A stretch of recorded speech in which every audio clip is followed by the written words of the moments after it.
on ne peut pas, et ce pour quelque raison que ce soit, rappeler illico presto tous les membres du gouvernement en mission, sauf s'ils ne le sont pas.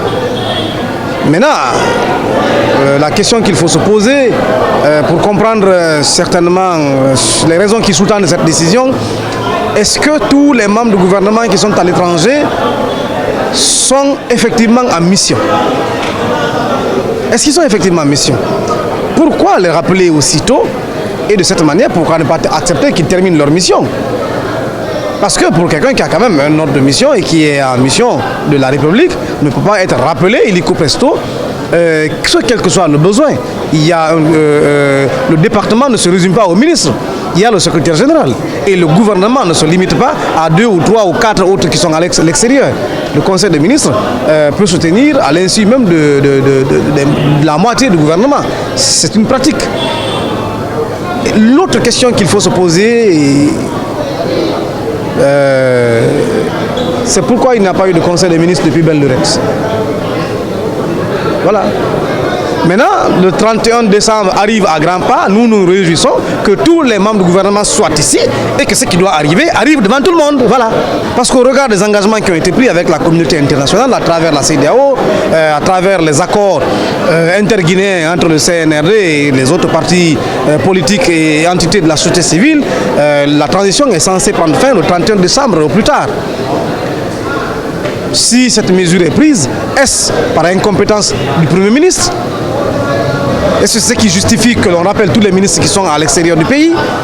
Est-ce parce que le président se doute des motivations de leur présence à l'étranger? Ou il y a un remaniement urgent du gouvernement en cours et donc il faut que les autres rentrent, au risque que ceux qui vont être révoqués restent dehors avec les biens de la République? Il y a une architecture électorale qui est en train d'être mise en place pour permettre aux organisateurs d'avoir la même mise sur tout le circuit. En fait, il faut le verrouiller complètement. On a beau changer les chefs de quartier, on a beau changer tous les préfets et gouverneurs, on a beau destituer tous les conseils communaux, ruraux et urbains, mais on se rend compte que la base du système, l'architecture repose sur les quartiers, les secteurs et les carrés. Alors, il faut donc les gommer tous pour mettre des collabos, pour mettre des individus qui, au détriment des principes, au détriment de la République, au détriment de la paix, au détriment de la stabilité et de la loi, feront le sale boulot de ceux qui leur ont permis d'avoir un poste quelconque. Donc, et puis, encore une fois, la question que nous devons nous poser, quelle est cette urgence?